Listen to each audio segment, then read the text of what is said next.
వెలుగుమట్ల భూదాన్ భూముల్లో పేదల ఇళ్లు కూలగొట్టడం దారుణమన్నారు సిపిఐ ఎంఎల్ మాస్ లైన్ రాష్ట్ర కార్యదర్శి పోటు రంగారావు. మాజీ ఎమ్మెల్యే గుమ్మడి నర్సయ్య పలు పార్టీల పోరాట ఫలితంగా కూడా ప్రభుత్వం దిగొచ్చి 311 మందికి పట్టాలు ఇచ్చిందన్నారు. అర్హులైన పేదలను గుర్తించి వారందరికీ కూడా పట్టాలు ఇచ్చి ఇళ్ల నిర్మాణం చేయాలని వారు డిమాండ్ చేశారు. అక్కడ అర్హులు ఎవరు పరిశీలన చేసి అక్కడే వాళ్ళకి పట్టాలు ఇచ్చి ఉండగలిగితే ఉపయోగం జరిగేది అనేటువంటిది.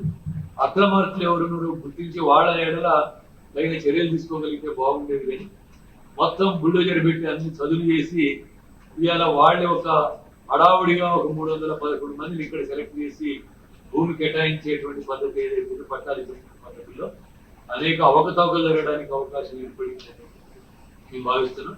ఇప్పటికైనా ఒక సమగ్ర పరిశీలన చేయాలా, ఒక శాస్త్రీయమైనటువంటి పరిశీలన చేసి అర్హులైనటువంటి వాళ్ళకి ఇల్లు ఇవ్వాలని చెప్పి కోరుతాం.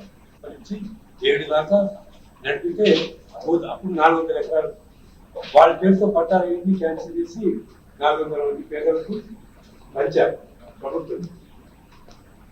ఒక సందర్భంగా 2013లో భూదాన బోర్డు చైర్మన్ ఒకరికి వచ్చారట ఇక్కడ. ఎందుకంటే ఈ మా పార్టీ అనుసరిస్తున్నటువంటి అప్పుల పద్ధతులకు విప్లవం చెప్పుకొని పక్కన